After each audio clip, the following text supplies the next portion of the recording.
Buenas tardes y bienvenidos a esta transmisión del Facebook Live de Borrón y Cuento Nuevo, una columna que sale cada 2 semanas en la revista Ella, donde abordamos diferentes temas relacionados al divorcio. En esta ocasión nos encontramos con Mari Carmen Plata, abogada y especialista en el tema de divorcio. Bienvenida, Mari Carmen. Muchas gracias, Sarita, gracias por la invitación. Sí, bueno, como estamos conversando y como hemos abordado varias veces en la columna, comencemos con lo más básico. El divorcio es un proceso que involucra muchas dudas, incertidumbre, emocionalmente es un tiempo difícil.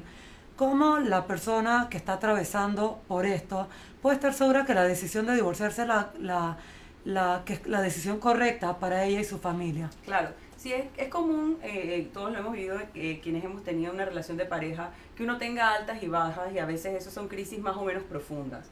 Y eso es parte pues, de la naturaleza del ser humano. Entonces, cuando uno está frente al tema de realmente cuestionar si el siguiente paso para uno puede ser la separación o divorcio, hay un trabajo individual que creo que se tiene que hacer en primera línea y es de evaluar la persona por qué considera que está en esta situación y luego entonces determinar qué se ha estado haciendo como pareja para poder salir de ella. Por ejemplo, si es una pareja que ya ha tenido crisis en el pasado, que está en una situación donde pues han recurrido a terapia de pareja, han buscado la ayuda que necesitan y pues se encuentran ahora en una situación donde realmente ya no tienen ese entusiasmo de seguir adelante, pues entonces ya pueden ir explorando tal vez los siguientes pasos. Y digo explorando porque siempre es una decisión que se tiene que tomar en frío. Entonces, a veces uno se apura, uno lo ve muy novelesco, tiro la puerta y me voy y dejo todo o lo largo de la casa y tal, y no realmente es la forma más saludable de manejarlo.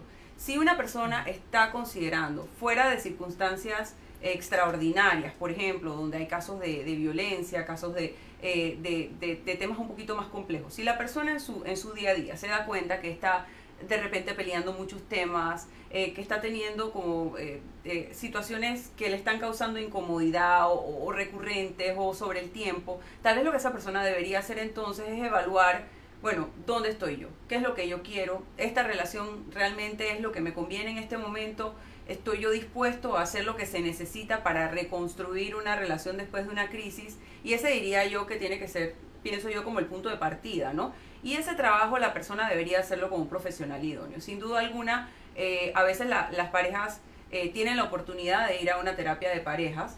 La opción de que la persona individualmente también recurra a una terapia, a un psicólogo, a un psiquiatra, como para ir explorando qué está pasando, es lo más recomendable, sin duda alguna, porque así la persona puede en un momento dado entender mejor qué es lo que le está afectando. Si es un tema que tiene que ver con la otra persona, con la dinámica de pareja o tal vez una insatisfacción personal de algún tema de ellos, ¿no? A veces pasa lo contrario. Tú mencionas que es una decisión que hay que tomar en frío, pero a veces la persona no es la que quiere tomar esa decisión, tal vez por temor al divorcio, por el estigma. O sea, son varios factores que entran en juego, sobre todo en una sociedad bastante tradicionalista donde no es tan bien visto el tema del divorcio, sobre todo en el caso de las mujeres. Claro, sí, cuando uno está del otro lado de la moneda, el que acabo de mencionar es cuando uno es quien tal vez está en esa situación donde uno está iniciando el tema o trayendo el tema.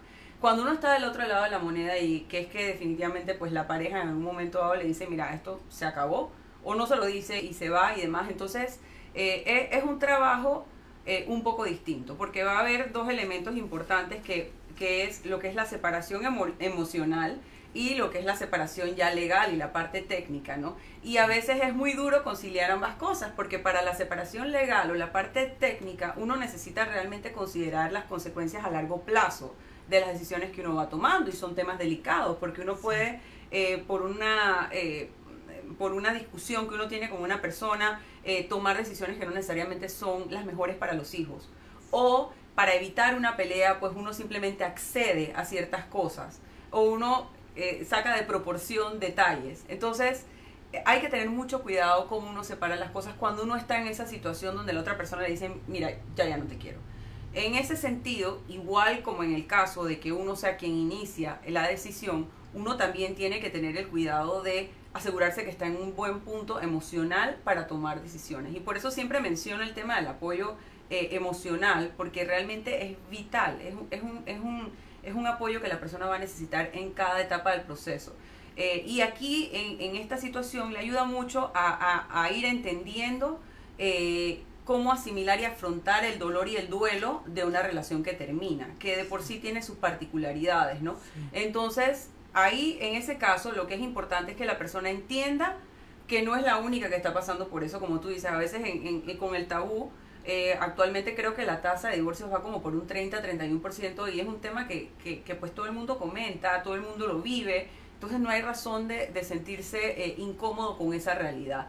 Sí. Aceptarlo, tratar de mirar hacia adelante, verlo como un proyecto de vida, pero también entender que van a haber dolores y van a haber situaciones donde uno tiene que superarlo y enfocarse en ser productivo y enfocarse en lo que es mejor para los hijos y salir de esta situación en una forma donde esos hijos, si es que están, puedan sentirse protegidos y puedan crecer en una forma saludable, ¿no? Porque lo que desencadena una pelea mal manejada es un deterioro para todos los miembros de la familia, sí. No solamente para la pareja, ¿no? Sí, no solo para los hijos, sino para la familia extendida, los suegros, consuegros, o sea, es... Todo cambia, todo cambia. Toda la dinámica familiar. Sí, sí. Hoy en día la gente, bueno, en general, se habla mucho de que vivimos una sociedad que todo es descartable, que es más fácil botar las cosas, como que la gente no tiene la misma paciencia, por otro lado, para ponerle el esfuerzo, para ponerle el empeño, y tal vez por eso, tal vez no en Panamá, pero a modo global el índice de divorcio es muy alto. Entonces, volviendo a los puntos que mencionaste antes, ¿cómo uno sabe si se puede o no salvar el matrimonio? ¿O cuáles son las cosas en las que uno no debe, o sea, las que son no negociables, que son cosas que de verdad ameritan tomar esa decisión drástica? Claro, el tema de la decisión de si divorciarse o no, pues cuando hay una voluntad de ambas partes de buscar una solución que no sea necesariamente terminar el matrimonio, definitivamente es un trabajo en común, que a veces cuesta porque no necesariamente los dos están en la misma página. Entonces puede ser que una persona estaba pasando por una situación personal muy fuerte y a esa persona le cuesta trabajo conectarse con la otra. Entonces, por supuesto que lo ideal es poder ir a un ambiente tal vez como una terapia o algo que les permita aprender a comunicarse un poco mejor, identificar cuáles son los temas que les han estado afectando. Eso es lo ideal. Pero no siempre esa es la única solución. A veces la gente sale muy frustrada. Definitivamente que uno necesita el apoyo de un tercero, porque de esa forma uno tiene como esa voz objetiva. Y también para conciliar, tal vez, un poco. Así es. Bueno, hay diferentes pues, opciones que la pareja tiene. Pues hay un apoyo desde el punto de vista emocional, con una terapia. Hay un apoyo, por ejemplo, espiritual. Hay muchas personas que dentro de su religión acceden a estos grupos que les permiten tener un apoyo y lo que hacen estos grupos es decirle, mira, realmente lo que ustedes están viviendo no es nada fuera de lo común. Puede ser que en este momento ustedes vean una situación de crisis de la pareja como el final, pero no necesariamente lo es. Ustedes pueden tener un proyecto de vida futuro que puede corregirse. Entonces, el tener esa tercera voz en ese momento para la pareja es importante y a la vez el apoyo de la familia también, sí. Que no siempre es el caso, porque pues por supuesto que cuando hay una crisis y una discusión entre la pareja se dicen y se hacen muchas cosas, como tú decías, a veces entre ellos y a veces que afectan al resto de la familia, suegros, hermanos y demás. Entonces, cuando ya estás en un punto donde la relación o el conflicto ha trascendido, es muy difícil para la familia poder dar un apoyo objetivo. Sí. Y en esos casos, cuando uno está en una situación donde alguien de la familia de uno está pasando por una crisis, lo más que uno puede hacer es simplemente apoyarlos, a que ellos vayan poco a poco encontrando el camino, que puede ser reconstruir la relación o separarse.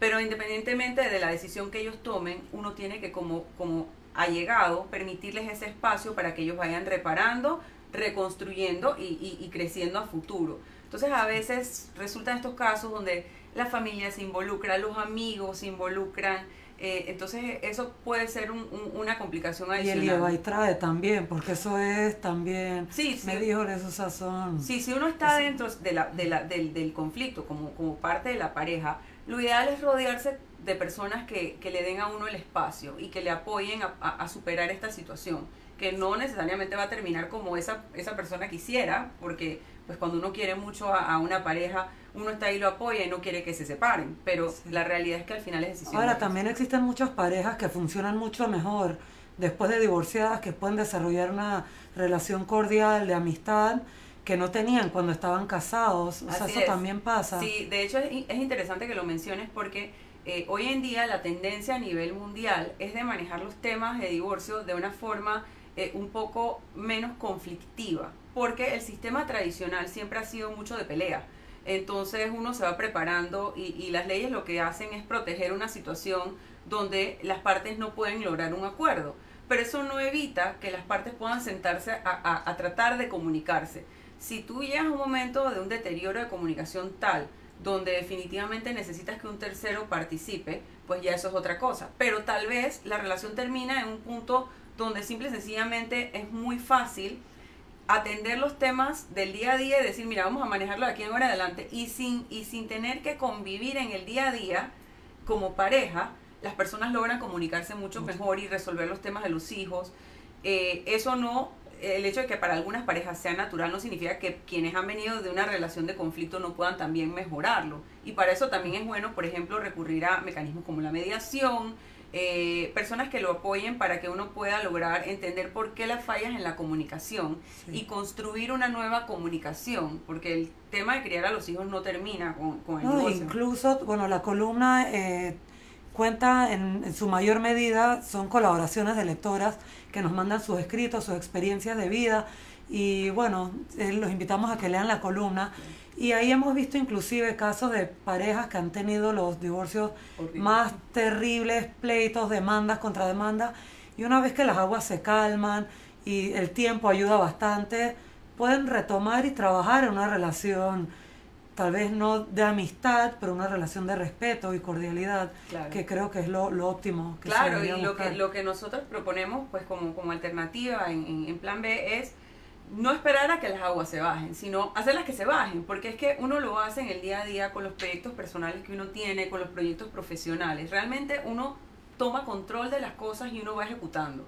Pero pareciera que cuando uno está en esta situación de desbalance emocional, a uno le cuesta un poco más. Y la rabia también, claro, hay mucha rabia, y la rabia a veces, o sea, bueno, no a veces, creo que nunca es una buena consejera, ¿no? Así es, la idea es, mira, va a haber momentos donde uno va a sentir rabia, van a haber momentos donde uno va a sentir tristeza, pero en aquellos momentos donde uno realmente se siente un poco más productivo, uno tiene que enfocarse en, mira, cómo resolvemos esto de la mejor forma y cómo nosotros mismos bajamos las aguas, porque realmente a los dos, por lo general, les interesa el bienestar de los hijos si hay hijos, hasta si hay mascotas, porque a veces la gente no tiene hijos pero tiene una mascota y las cosas que uno escucha. Entonces, como la canción, ¿quién se queda con el perro? Así es, no, totalmente. Entonces, ¿sabes que a nadie le conviene que el pobre perro se quede sin comer o que la tenga que irse de viaje tal? Entonces, la idea es buscar un punto o un momento, un espacio donde los gritos bajen un poquito, uno pueda entenderse un poco mejor, comunicarse un poco mejor y seguir a la siguiente etapa. Y eso es el beneficio de todos, porque yo creo que nadie quiere quedarse inmiscuido en este conflicto por años y años y años.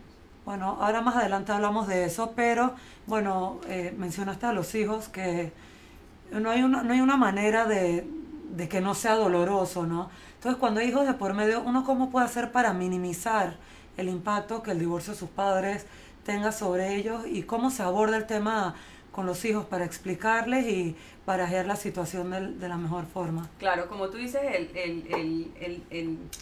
el daño o la dificultad o el reto, vamos a decir, el reto de una familia que se separa o cambia, de por sí ya es un paso que para los niños o los adolescentes va a ser un reto, y para los papás también, porque pues a uno también le cuesta irlo viendo. Pero me gusta que digas que es un reto, porque muchas personas le temen al divorcio, que no, por mis hijos no me voy a divorciar, me voy a quedar, y a veces no le estamos haciendo un favor a los hijos, siento yo. Claro. Tal vez los hijos necesitan estabilidad en dos hogares separados, donde no haya pleitos, donde no haya peleas, donde no haya que estar en un hogar donde vivan con esa angustia y ese trauma. ¿Qué opinas de eso? Claro, por un lado necesitan estabilidad, en efecto, de no vivir en este ambiente de conflicto constante, y por otro lado también, si van a tener un modelo de una relación de pareja, que sea un modelo saludable. Y por eso yo decía, a veces hay crisis y hay realmente situaciones que no pueden corregirse. Donde hay crisis es normal, y pues un hijo no es saludable tampoco que el hijo crezca pensando que todo es color de rosa, porque no lo es. pero tampoco que tenga que ver esta relación donde hay faltas de respeto, donde hay abusos constantes. Porque eso puede perpetuar ese tipo de conducta en los hijos cuando crezcan, ¿cierto? Por supuesto, sí. Y ahí nuevamente, pues si ya la pareja toma la decisión de separarse, y vuelvo atrás al tema de la terapia, porque es que a mí sí me parece que es vital. Es importante que los padres entiendan cómo manejarlo en cada etapa, dependiendo de cómo están los hijos, en qué momento están. Pero creo que hay algunas cosas que son sagradas, por ejemplo, no hablar mal los padres uno del otro. Por supuesto. ¿Cuáles son tus consejos en ese sentido, puntuales? Los padres, o sea, el enfoque de los padres, incluso para cómo manejarlo ellos, debe ser siempre tener presente que los hijos van primero. Y eso no significa usar a los hijos como excusa, que es lo que a veces pasa. Es que a mí lo que me interesa es que mis hijos estén bien, entonces yo quiero que él me dé y que él haga. Es que a mí lo que me interesa es que mis hijos estén bien y ellos necesitan un padre y ella no me... o sea, ahí realmente hay como un elemento que no necesariamente está enfocándose en los niños. Pasivo-agresivo. Así es. Entonces, la primera recomendación es los niños tienen que estar primero. Y en cada decisión que uno tome de cómo manejarse con la expareja, como tú dices, de cómo manejar el tema de la relación incluso con abuelos y demás, uno tiene que estar pensando en qué es lo que ellos necesitan. Los niños necesitan tener ese contacto con ese ambiente de personas que son parte de su vida y van a seguir siendo parte de su vida.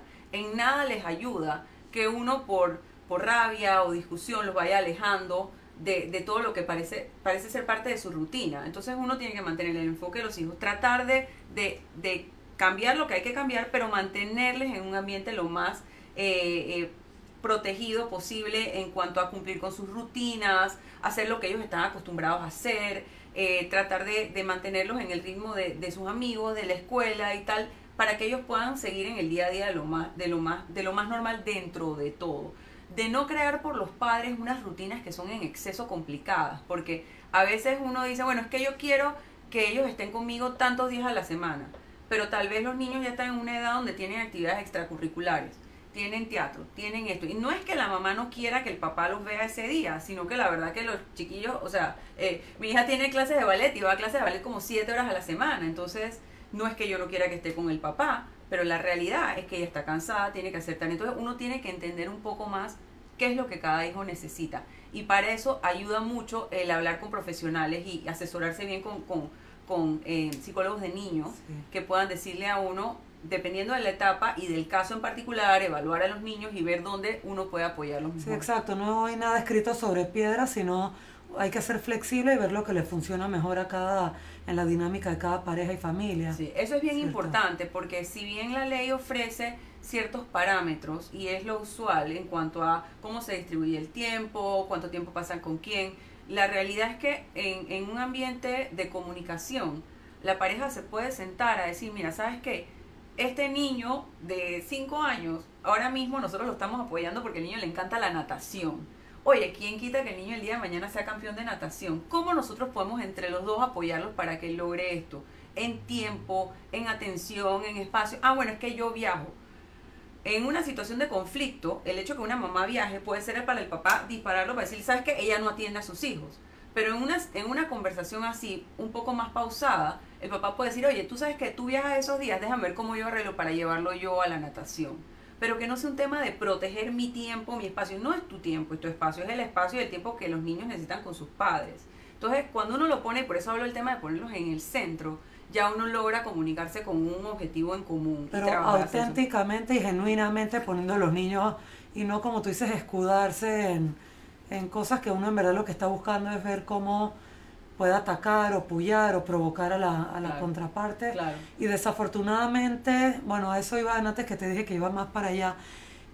Hablemos de abogados, porque hay todo tipo de abogados, sí, y creo que esa es una parte crucial en llevar un proceso de divorcio de una forma amigable, porque hay algunos abogados más conciliadores, otros que son más peleones, otros que desafortunadamente lo hemos visto y hemos escuchado testimonios de nuestras lectoras que dicen que el abogado los ha empujado a testificar, a poner demandas, contrademandas. O sea, se crea toda esta situación que es totalmente innecesaria. Entonces, digo, y que al final, ¿quiénes son los que salen ganando? Son los menos, pero creo que hay abogados así, no sé qué nos puedes Bueno, yo soy un poco decir. subjetiva porque soy abogada, así que voy a tratar de ser lo más objetiva posible.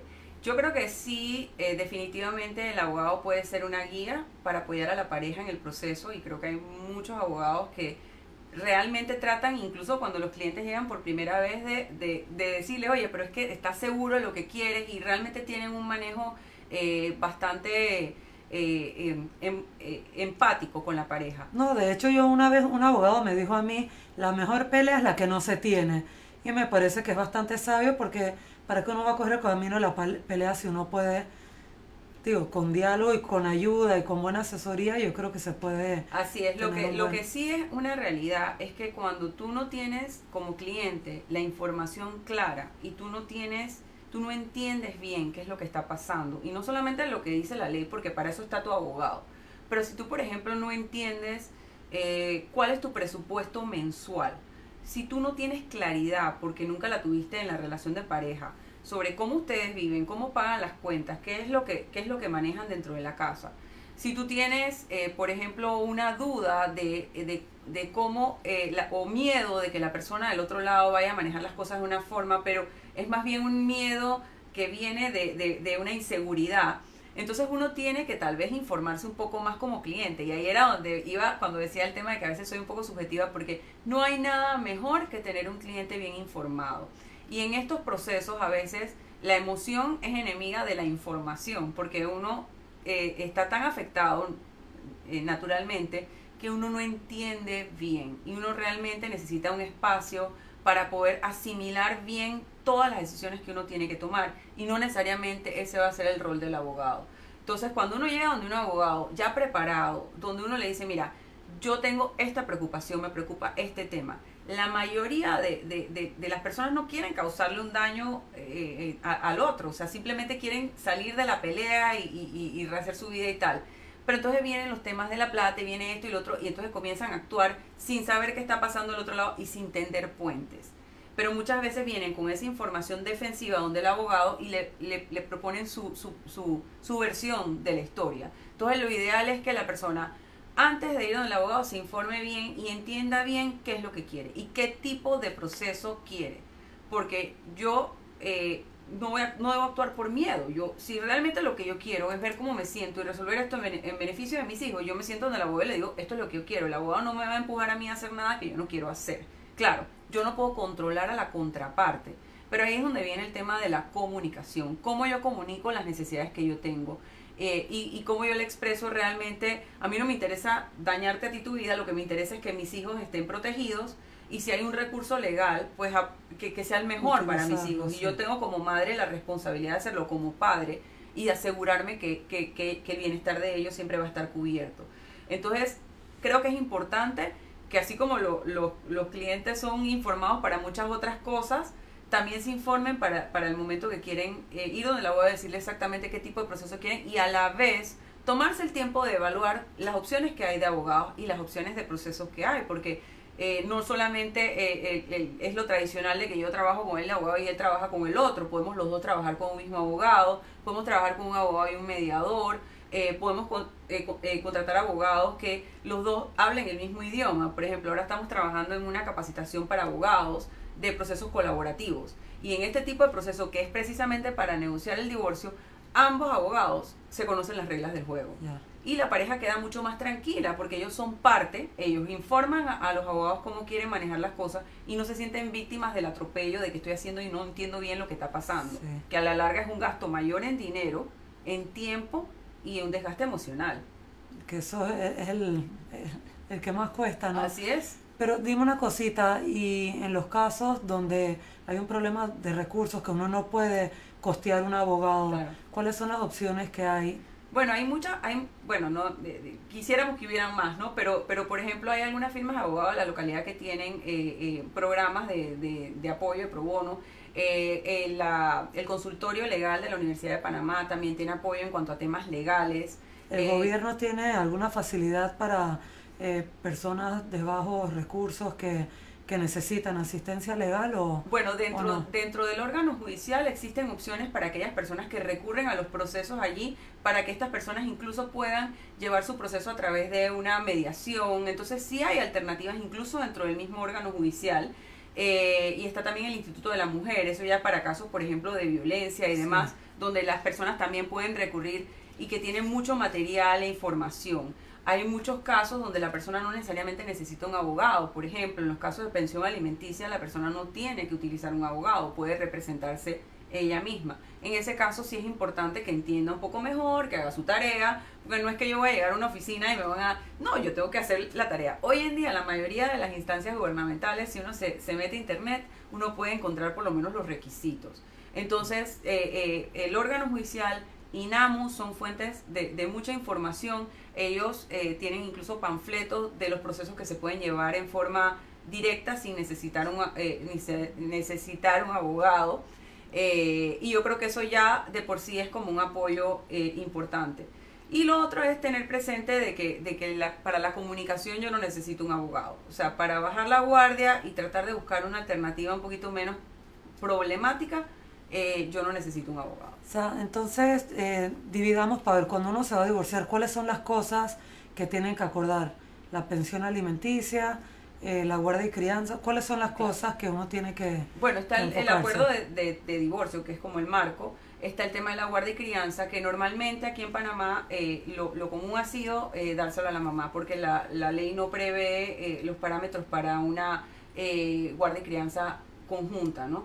Está la reglamentación de visitas. Ahí es importante hacer la distinción, porque el hecho de que yo tenga la guardia y crianza no significa que la otra persona no tiene derecho a tener una reglamentación de visitas que permita a los niños realmente compartir con los dos padres. Y eso es un tema súper importante, porque a veces la gente se lleva por el tecnicismo legal y evita sentarse y construir directamente como pareja lo mejor para los hijos. El hecho de que una persona tenga la guardia y crianza no significa que la pareja no se puede poner de acuerdo para crear un ambiente para que el hijo realmente tenga lo mejor de ambos mundos y pueda prosperar bien con la participación y presencia de ambos padres.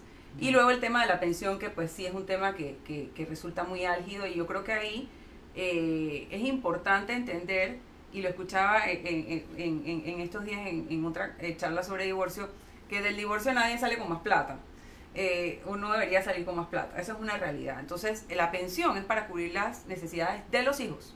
Eso significa que la pensión va a equivaler a lo que cada uno aporta para que los hijos tengan sus gastos mensuales y llevar su vida. Entonces, ¿qué pasa? Si, por ejemplo, la mamá no trabaja o trabaja con un ingreso menor, por supuesto que ya va a ser muy diferente a cuando están los dos aportando y nadie rinde cuentas porque están en una dinámica de pareja. Entonces va a haber que rendir cuentas y eso a veces crea incomodidades. Entonces ahí yo lo que diría es, bueno, mira, la realidad es que uno, al salir de una relación de pareja por una separación, tiene que pensar en que uno también tiene que buscar un ingreso. Independencia, aprovechar la oportunidad, que es un reto, para ir más allá. Y que el día de mañana yo pueda surgir y reconstruir mi vida y ser una persona exitosa, ¿no? Sí. En lo que sea que haga, que Sí. no es un problema. La gente lo ve como un terrible, hay que proteger a los hijos, tiene que proveerse por ellos, pero yo probablemente voy a tener que ver cómo yo hago para suplementar, porque pues cada uno va a tener su Sí. casa, ¿no? Y más gastos. Una cosa,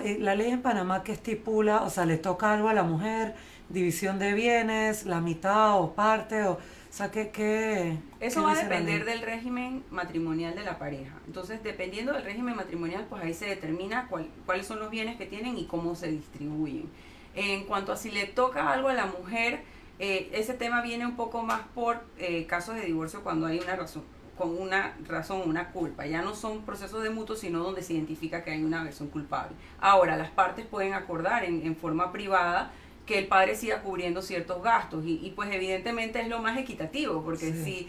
si una persona no ha dejado de trabajar para dedicarse a su casa y ha Ha sido aportado su tanto, trabajo, claro. o sea, no Entonces no solamente lo que me corresponde a mí por el régimen de bienes que yo pueda tener, sino también lo que es la manutención. Entonces hay que tener ese tema presente, porque sí se puede llegar a acuerdos y sí pueden ser muy favorables, y reconocer y respetar lo que ha sido la relación de la pareja todo el tiempo. Eso sería lo ideal. Sí. Bueno, para concluir, porque nos estamos quedando ya, se nos está acabando el tiempo, para resumir, ¿cuáles entonces son los deberes y derechos de ambas partes a la hora de enfrentar este proceso y qué le toca? Claro, yo hablaría más bien en cuanto a deberes de los padres y derechos de los hijos, porque realmente quienes primordialmente tienen los derechos son los hijos son los que tienen derecho a recibir, y esto sin perjuicio de que, claro, al momento que se va a evaluar la situación económica de la pareja y el régimen patrimonial de la pareja, eso también tiene, eso son es objeto de otra conversación. Bueno, lo abordamos en la próxima como live que hagamos. Claro, como deberes de la pareja está el establecer un régimen que sea favorable para que los niños puedan crecer en una forma saludable y con una estabilidad económica a futuro. Entonces ahí tienen el deber de poder reglamentar las visitas, tienen el deber de establecer lo que es una pensión y tienen el deber de, yo diría más que nada moral, no necesariamente en la ley, de respetar las diferencias y poder trabajar en común para construir para sus hijos un bienestar a futuro, ¿no? Que eso es lo ideal. Tenemos una pregunta de alguien de la audiencia. Una de nuestras lectoras pregunta: ¿qué pasa cuando yo me quiero divorciar pero mi esposo no, y él me dice que yo me vaya de la casa porque él no se quiere ir, porque quien se quiere separar soy yo? O sea, la mujer está haciendo esta pregunta. Bueno, hay varios temas, ¿no? Hay temas económicos, porque evidentemente pues está el tema legal de las connotaciones de que abandone el hogar y todo lo demás. Está el tema de la propiedad, nombre de quién está. O sea, hay varios elementos desde el punto de vista legal que sí sería bueno que en el caso particular. Pero en términos generales, el punto de evaluación que va a tener que hacer la persona es: ¿yo realmente puedo seguir en esta relación bajo estas circunstancias desde el punto de vista emocional y económico? O sea, ¿puedo seguir yo viviendo aquí porque él no quiere divorciarse de mí? ¿Qué representa para mí el hecho de irme? ¿Qué riesgos conlleva eso? Y esa parte tienen que atenderla con un abogado, evidentemente, porque sí puede haber un riesgo de que la persona agarre, la mujer agarre y se vaya. Pero realmente comenzar a pensar en función de su bienestar emocional, porque esto sí es algo bastante común.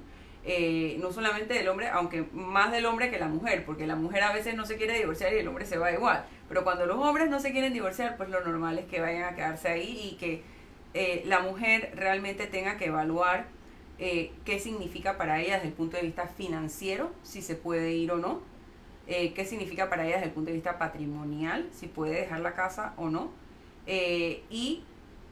yo diría que si ya está a un punto donde no puede vivir con él, sí comenzar a trabajar hacia allá. No esperar que el tiempo vaya a resolver las cosas. Y no solo eso, fortalecerse emocionalmente. Creo que lo más... creo que nadie está listo de amanecer una mañana y decir, me divorcio, sino es algo que uno tiene que ir cocinando en su cabeza y madurando la idea y fortaleciéndose para poder hacerlo, porque como mencionaste al principio, es algo que requiere, hay que hacer el duelo. Totalmente, no, ese tema es muy muy importante, porque muchas veces no hay una instrucción, no hay una orden, sino hay un manejo de manipulación emocional.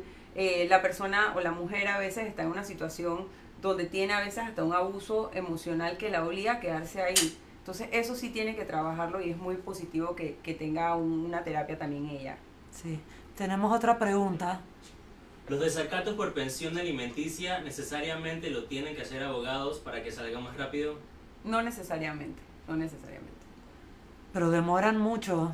Sí, o sea, el tema de y eso puede ser apelado y puede... Sí, el tema de las pensiones realmente es un tema que yo creo que donde fluya, la persona puede manejarlo directamente sin tener que incurrir en mayores gastos. Pero si hay una dificultad y está dentro de los medios, la persona sí debería buscar apoyo, porque sí es un tema que se puede poner complicado. O sea, conozco el caso de alguien que lleva 1 año y 4 meses que no le pagan la pensión y es muy engorroso. Hay que poner el desacato, hay que notificarlo la primera vez, segunda vez, tercera vez. O sea, ¿qué instancias legales tiene una mujer que necesita la pensión para mantener a sus hijos para poder acelerarlo? ¿Hay algo que se pueda hacer o no? Sí, lamentablemente en ese caso la realidad es que, y eso es un tema porque el sistema está bastante agobiado. Agobiado, esa es la palabra correcta. Sí existe la realidad innegable desde el punto de vista legal de que es un proceso, es un sistema que está copado, que ya realmente no da y es muy largo y burocrático. Entonces, sin duda la persona tiene que recurrir, tiene que seguir, tiene que buscar su desacato y tiene que atender sus temas porque pues al final eso es algo en beneficio de sus hijos. Pero a veces yo veo casos, por ejemplo, de mujeres que se enfocan en eso solamente y no necesariamente en buscar otras fuentes de ingreso de ellas, ¿no? Y no estoy diciendo que este sea el caso de la persona que hizo la pregunta, pero a veces uno está en un bajón tan fuerte, que uno dice, ¿sabes qué? No, yo quiero que él me pague, yo quiero que él me pague, y realmente uno tiene que a veces tocarse uno mismo y decir, mira, esto es por mis hijos, y tal vez yo tengo que pensar más allá a ver qué puedo hacer. Entonces ahí es donde a veces se complica la cosa. Porque yo creo que ahí entra la cuestión de rabia, que sí, fresco, que sinvergüenza, que pague, le toca. Y digo, en un mundo ideal sería divino, uno va y vela por sus hijos, pero como dices, los hijos, o sea, tienen el derecho de tener sus padres y los padres tienen ese deber hacia ellos. Sí. Entonces como sí, mucha frescura de uno de deslindarse y dejar que la otra se revuelque. Tienen que seguir sus procesos y tienen que ser sumamente... estar encima de eso, porque la verdad que así es la forma que se hacen las cosas. Si tienen la oportunidad, como yo decía hace un rato, asesorarse bien, porque a veces por hacerlo sola, porque existe la posibilidad de que manejen el tema solos, o por decir me ahorro esto aquí o acá, termina el tema más complicado. Entonces, si ven que el tema se está complicando, realmente buscar los recursos que haya, investigar y tratar de enfilarse con alguien que lo pueda apoyar, alguien que conozca la materia. Y luego entonces también evaluar, mira, ¿dónde estoy yo y hacia dónde voy yo con esta persona? Porque si la persona es una persona que tiene pensión aquí, pensión acá, que no tiene trabajo, yo, ¿qué más? O sea, ¿qué más puedo hacer? Sí, que el abuelo, bueno, pero si el abuelo entonces tampoco trabaja, o si tiene otras obligaciones, o si lo que tiene es deuda. Entonces uno tiene que ser muy honesto con uno mismo y decir, mira, yo voy a seguir lo que tengo que hacer legalmente porque esto no es para mí, es para mis hijos, ahí sí. Pero también tengo que ser autocrítica en evaluar ¿qué otras cosas puedo estar yo haciendo? Y no necesariamente aferrarme, como tú dices, por rabia o para hacerlo pagar y tal, a un proceso que, como decía mi mamá, ese es puerco que no da manteca. O sea, eso no necesariamente va a tener el resultado que yo quiero, porque yo no puedo imponer un resultado. Eso es castigable con cárcel, me parece. Sí, exacto. El desacato tiene un riesgo de cárcel para la persona, exactamente. Sí. Bueno, para que estén vigilantes. Así es. Tenemos otras preguntitas más. Tenemos dos preguntas. Una de las lectoras pregunta: si me quiero divorciar pero me quedé sin trabajo recién, ¿pongo en riesgo la guarda crianza de mi hijo? Es decir, que el papá pueda alegar que no puede quedarse conmigo porque no trabajo.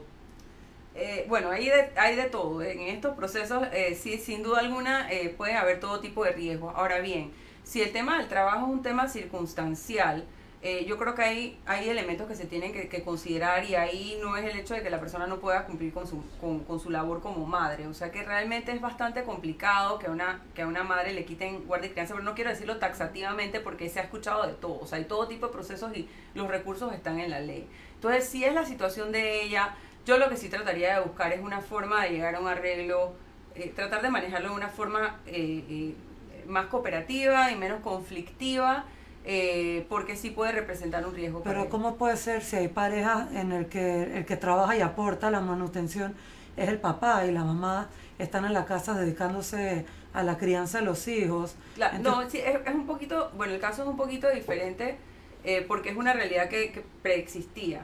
Y lo digo simplemente porque, como bien mencionabas tú hace un rato, lamentablemente el tema del divorcio se ha vuelto tan adversarial y tan complejo que cualquier detallito, o sea, yo no le podría decir a alguien, mira, esta situación no te va a representar absolutamente ningún tipo de riesgo, porque tendría que tener un montón de otros elementos de juicio para poder saberlo. Y lo que sí diría es, mira, frente a una realidad que te causa una preocupación, trata de lograr un acuerdo con tu expareja, trata de llegar a un acuerdo, vean cuáles son los temas y evita a toda costa la pelea si sientes que hay un elemento, ya sea laboral o lo que sea, que te preocupa. Pero ¿no sientes que el sistema favorece a la mujer solo por el hecho de ser la mamá de los niños? Sin duda alguna, sí, sin duda alguna, porque como decía hace un rato, en cuanto a la guarda y crianza, pues normalmente, anteriormente, pues había una norma que establecía el tema de la mujer, ya eso se ha declarado inconstitucional, pero la realidad es que como no hay una opción de que la tengan en conjunto, normalmente siempre pues la mamá es la que atiende a los hijos, la que lleva a la casa, es lo más común que se le dé a la mamá, entonces es como la práctica usual. No con eso quiero decir que no hayan otro tipo de circunstancias, ¿no? Pero lo que se ha escuchado es que esa circunstancia debe haber un agravante Sí, sumamente súper grave, así, exactamente. ¿no? Para que una mamá pierda la custodia de sus hijos. Así es. Lo que sí O sea, quiero...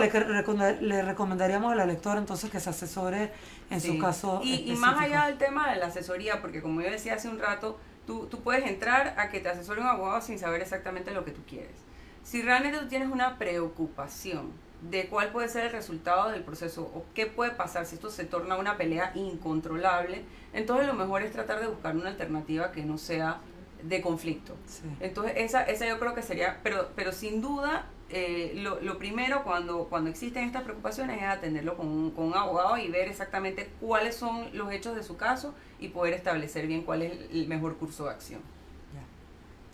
¿Y la última pregunta? La última pregunta es la siguiente. Me presionan para que se realice el divorcio por mutuo acuerdo, o sea que no se haga repartición de bienes, pero no estoy de acuerdo. Pero no tengo cómo comprobar los bienes que él posee. ¿Qué hago al respecto? Uy, ese es un tema bien complicado. Ese es un tema sociedades complicado. anónimas y Sí, todo eso, ese ¿no? es un tema bien complicado porque la realidad, pues como sabemos, y por eso todos los escándalos hay un sistema que tal vez permite, que no ofrece una transparencia en cuanto a la información. Ahí, obviamente, nuevamente, asesorarse de la mejor forma posible para que pueda presentar todos los elementos que tiene al abogado y el abogado le pueda guiar un mejor en el proceso cómo manejarlo. Pero, independientemente de eso, ser realista en cuanto a lo que se puede y no se puede conseguir. Y eso yo creo que es una pregunta que hay que hacerle al abogado desde el primer día cuando uno le plantea el caso, decirle al abogado, mira, esta es la realidad, esto yo pienso que es así, pero no tengo cómo identificarlo, y entonces ya uno parte con esa realidad viéndola entendido y asimilado. Porque si a ti te dicen, bueno, firma este mutuo y tú te sospechas o tú piensas que hay dinero en cuentas, yo no sé, en otros lados o a nombre de sociedades y tal, es muy difícil que eso puedas comprobarlo. Pero uno puede comprobar de acuerdo al estilo de vida de la persona, Así es. porque él puede decir, no tengo plata, Así es. pero maneja un carro de lujo, tiene un buen trabajo, Sí. o sea, Y debe hay, haber sí, cierta hay un tema importante, consistencia, así ¿no? es, y hay un tema importante que yo creo que es importante, o sea, mencionar. No todos los casos pueden manejarse de una forma cordial y cooperativa, porque lamentablemente pues no todo el mundo se maneja en esa forma. Si creen que hay una situación donde no hay una buena voluntad de la contraparte de sentarse a trabajar en común y lograr un resultado que sea el mejor para todos, ya sea porque está escondiendo información, porque está tratando de presionar, porque está utilizando esta manipulación que hablábamos, sin duda alguna ahí uno tiene ese feeling cuando uno conoce a la persona, ni pensemos que eso se va a poder arreglar por las buenas, pensar que bueno, esto puede ser de esos casos que no hay otra forma que se resuelvan sino con un juicio, porque es que es la única forma que a veces se logra la información. Ojalá esos sean los menos. El problema es cuando eso se vuelven los más y cuando una situación de comunicación termina en un juicio. Pero cuando hay situación de que yo protejo información o no se la quiero compartir a la contraparte, todos estos procesos de cooperación entre las partes y de negociación depende necesariamente que haya una voluntad de abrirse con la contraparte y decirle, mira, esto es lo que hay. Si no existe esa voluntad, entonces pues no creo que es un proceso que se pueda manejar en esta forma, sin duda alguna. Sí, debe haber la buena voluntad y hacer lo correcto. Claro, pues. y si ella no se siente si ella se siente que está siendo presionada, porque esa fue la palabra que utilizó, entonces sin duda alguna que no firme nada hasta que ella no se sienta tranquila de que lo que está firmando es algo que le es razonable a ella, y si ella no lo entiende, que se asesore para realmente entender cuál es el impacto de lo que está firmando. Listo. Mari Carmen, muchísimas gracias por Hola. acompañarnos en el día de hoy. Y bueno, estaremos haciendo otras sesiones de Facebook Live con este tema, así que estén pendientes de nuestras redes sociales para estar enterados. Y recuerden la columna Borrón y Cuento Nuevo, que sale cada 2 semanas en el Ellas. Y bueno, fue un gusto.